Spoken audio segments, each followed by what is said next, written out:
Hello friends, एक बार फिर से आप सभी का बहुत बहुत स्वागत है आपके अपने इस यूट्यूब चैनल रोजगार सपोर्ट में।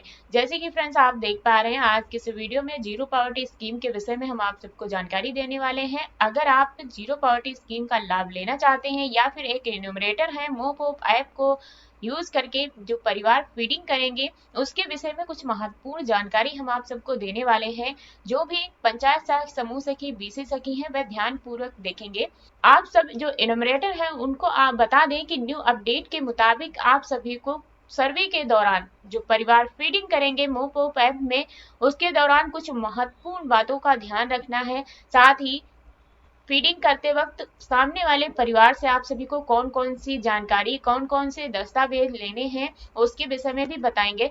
साथ ही उस परिवार को कौन कौन सी सरकारी योजनाओं का लाभ मिलेगा, उसके विषय में भी जानकारी देंगे। तो इन तमाम सारे टॉपिक्स पे बात करने वाले हैं, तो ध्यान पूर्वक इस वीडियो को आप सभी को अंत तक देखना है ताकि सारी जानकारी आप सब तक पहुंच सके।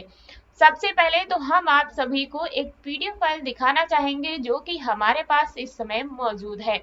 जीरो पावर्टी स्कीम के अंतर्गत यह जो शासनादेश जारी किया गया है, उसके माध्यम से जो भी इन्यूमरेटर सर्वे करेगा उसके विषय में काफी सारी जानकारी दी गई है। उसको ध्यान पूर्वक आप सभी को देखना है, समझना है। आप इसको स्क्रीनशॉट लेकर के भी पढ़ सकेंगे, क्योंकि एक एक जानकारी हम पढ़ के बताएंगे तो बहुत लंबा वीडियो हो जाएगा। क्योंकि आप सभी को बता दें कि यहाँ पे जो पेजेस दिए गए हैं, करीब यहाँ पे 15 पेज दिए गए हैं। इनको पढ़ने में काफी समय लगेगा। कुछ महत्वपूर्ण जानकारी है, उनको हम आप सभी को फोकस करते हुए चलेंगे। सबसे पहले तो हम आप सभी को बता देते हैं कि इस चयन प्रक्रिया के अंतर्गत आप सभी को कौन कौन से लाभ मिलने वाला है और क्या क्या मानक रखे गए हैं। तो सबसे पहले तो हम आप सभी को बता देते हैं, जीरो पावर्टी अभियान के अंतर्गत जो भी चयनित परिवार होगा उसको कौन कौन से लाभ मिलेंगे।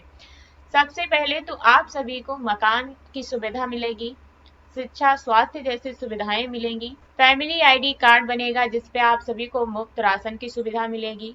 5 लाख तक की स्वास्थ्य सेवा मिलेगी। साथ ही समय समय पर और बहुत सारी गवर्नमेंट की तरफ से स्कीम आती रहती है, उनका भी आप लाभ ले सकेंगे। उसके विषय में भी हम आगे बताएंगे कि कौन कौन सी योजनाएं इसमें ऐड कर दी गई हैं। जो भी चयनित परिवार होगा जीरो पावर्टी स्कीम के अंतर्गत, उसको ये लाभ अनिवार्य रूप से दिए ही जाने हैं। तो इसमें वही परिवार जो है चयनित किया गया है जो अत्यंत गरीब और निर्धन परिवार है, उसी को इसमें लाभ दिया जाएगा। चयन प्रक्रिया के विषय में बात करें तो जो मानक रखे गए हैं उसके विषय में हम आप सभी को बता देते हैं। सबसे पहले तो आप जो भी चयनित परिवार है, एक तो गृहहीन हो यानी कि घर ही नहीं हो, अगर घर है तो कच्चा मकान होना चाहिए, तभी इस योजना का लाभ मिल सकेगा। भूमिहीन और परिवार कृषि परक आजीविका होनी चाहिए, यानी कृषि पे आधारित है या फिर दिहाड़ी मजदूर हैं, श्रमिक है, तो अनियमित आय का साधन है आपके पास, तो इस योजना का लाभ ले सकेंगे। जिन परिवारों में आर्थिक संसाधनों की कमी है, परिवार में हमेशा खाने पीने की दिक्कत रहती है, तंगी रहती है, ऐसे परिवारों का ही चयन करना है। जो भी इन्यूमरेटर है उसको भी ध्यान पूर्वक जानकारी को समझना है, क्योंकि 10 से 25 परिवार ऐसे होने चाहिए जो हमने मानक बताए उसके आधार पर, तभी आप इस लिस्ट में उनका नाम शामिल कर पाएंगे। और साथ ही इन परिवारों का चयन कर आप सभी को कौन कौन से इनसे दस्तावेज लेने हैं ताकि आप मोपॉप ऐप में इनकी फीडिंग कर सकें। तो सबसे पहले तो आप सभी को यहाँ पे इस पीडीएफ फाइल में बताया गया है कि परिवार का नाम, फोन नंबर, आधार, पता, बैंक अकाउंट इत्यादि जानकारी वहां पे भरनी होती है। तो ये जानकारी आप सभी को उनसे लेनी है। साथ ही डेमोग्राफिक विवरण में बताया गया है प्रत्येक परिवार के हर सदस्य का उम्र, शिक्षा, स्वास्थ्य व अन्य डेमोग्राफिक डिटेल भी लेनी है। निर्धनता परिवार का मापन के लिए जो है परिवार के स्पष्ट संकेतों, विशिष्टताओं के आधार पर पहचान करना है, यानी कि आप सभी को उस परिवार के घर पर ही जा करके खुद से ही जांचना और परखना है कि यह क्या सच में परिवार निर्धन और गरीब है, खाने पीने की तंगी है, मकान नहीं है या फिर कच्चा मकान है। ये सारा कुछ खुद से ही आप सभी को देखना है। घरेलू तरल संपत्ति की पहचान करनी है, जानकारी संपत्ति के आवश्यकता का आकलन करना है, ऋण व देयता की सूचना, उनके कारणों व संभावनाओं पर जानकारी इकट्ठा करना है। ये सब जानकारी आप सभी को उस मोपॉप ऐप में ही भरनी होगी, इसलिए इस जानकारी को आप सभी को इकट्ठा करना है। ये जांचने और परखने के बाद आप सभी को उस मोपॉप ऐप में परिवार फीडिंग करना है।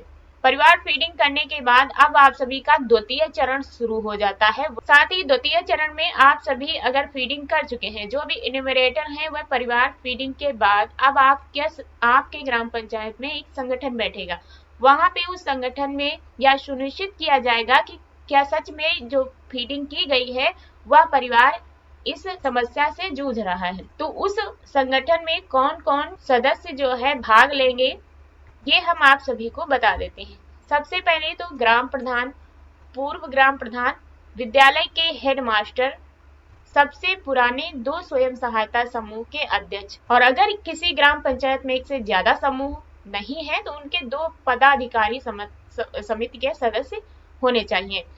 साथ ही किसी ग्राम पंचायत में एक ही स्वयं सहायता समूह है, उस स्थिति में स्वास्थ्य विभाग से संबंधित जो है आशा बहू ICDS से संबंध रखती है, उस आंगनवाड़ी सेविका वैकल्पिक सदस्य होंगी। ये जब लोग सहमति देंगे, योजना का लाभ मिलना चाहिए, तभी इस योजना का लाभ उनको मिलेगा। मान लीजिए अगर आपने ऐसे परिवार को चयन किया है, ऐसे परिवार की फीडिंग की है मोपॉप ऐप में जो इस बताए गए मानकों से भिन्न है, तो आप सभी के ऊपर कड़ी कार्रवाई की जा सकती है। यहाँ पे आप सभी को इस ऐप में भी बताया गया है कि IGRS के माध्यम से सीधे CM हेल्पलाइन तक आप सभी की यह बात पहुंचेगी। इसके नीचे और भी जानकारी दी गई है, जैसे कि एन्यूमरेटर के विषय में बताया गया है कि जो प्रक्रिया रखी गई है, इस मोबाइल ऐप के माध्यम से जो चिन्हीकरण करेंगे वह कौन कौन से एन्यूमरेटर हैं। तो सबसे पहले जो पंचायत सहायक, ग्राम रोजगार सेवक, आजीविका मिशन द्वारा समूह सखी और BC सखी। जैसे कि हमने पहले वीडियो में बता दिया था कि जो कैडर हैं, पंचायत सहायक, समूह सखी और BC सखी को ही यह वरीयता दी गई है। साथ ही यहाँ पे आप सभी को बताया गया है जीरो पॉवर्टी स्कीम के अंतर्गत लाभार्थी परिवार को अन्य कौन कौन सी योजनाओं का लाभ मिलेगा। तो यहाँ पे आप सभी को बताया गया है कि जो भी निर्धन परिवार है, सरकारी सेवाएं मिलने वाली हैं, उसमें से एक तो है खाद्य एवं रसद विभाग, जो राशन कार्ड से आप सभी को मुफ्त राशन का लाभ मिलता है, वो मिलेगा। उसके बाद प्रधानमंत्री तथा मुख्यमंत्री आवास योजना का लाभ मिलेगा। साथ ही शिक्षा के विषय में बात करें तो आपके बच्चों का स्कूलों में दाखिला होगा, यूनिफॉर्म, किताबें व अन्य सभी लाभ दिए जाएंगे।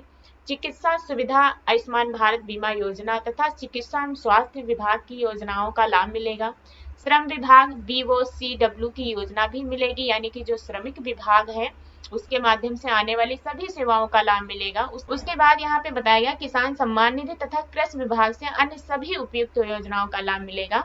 मनरेगा, राज्य ग्रामीण आजीविका मिशन का लाभ मिलेगा। महिला बाल विकास पुष्टाहार विभाग, समेकित बाल विकास सेवा योजना तथा अन्य योजनाओं का भी लाभ मिलेगा। महिला कल्याण, पिछड़ा वर्ग कल्याण, अनुसूचित जाति, अनुसूचित जनजाति कल्याण, अल्पसंख्यक कल्याण विभागों की योजनाओं का भी लाभ मिलेगा। जल जीवन मिशन, नामांकित गंगे ग्रामीण पेयजल स्वच्छता का भी लाभ मिलेगा। पंचायती राज विभाग की योजनाओं का भी लाभ मिलेगा। कौशल विकास और साथ ही अन्य शासकीय विभाग के द्वारा आने वाली योजनाओं का लाभ मिलेगा। साथ ही यहाँ पे मोपॉप ऐप में कैसे अपना लॉगिन करना है, उसको कैसे यूज करना है, इसके विषय में भी स्टेप बाय स्टेप जानकारी दी गई है। साथ ही आप सभी को बता दें कि जो भी इन्यूमरेटर है जो ऑनलाइन डेटाबेस तैयार करेंगे उसका स्टेटस भी चेक कर सकेंगे। स्टेटस चेक करने के लिए पोर्टल लॉन्च हो चुका है, zeropoverty.in का पोर्टल है, जो कि उत्तर प्रदेश सरकार द्वारा लॉन्च किया गया है। इसके माध्यम से जो भी इन्यूमरेटर है वो लॉगिन ID पासवर्ड डाल करके अपना लॉगिन कर सकेगा इस पोर्टल को और सीधे एक्सेस ले सकेगा। साथ ही आप सभी को यहाँ पे बता दें कि गवर्नमेंट ऑर्डर जो निकला हुआ है उसके विषय में जो शासनादेश यहाँ पे जारी है, ये भी आप देख सकेंगे। जितने भी शासनादेश जो उत्तर प्रदेश सरकार द्वारा जीरो पॉवर्टी योजना के विषय में निकाले गए हैं उसके विषय में बताया गया है, जानकारी दी गई है, इसको आप पढ़ लीजिएगा खुद से ही। उम्मीद करते हैं कि यह वीडियो आप सबके लिए हेल्पफुल रहा होगा। मिलते हैं ऐसी किसी नई जानकारी के साथ, तब तक के लिए बाय बाय, जय हिंद।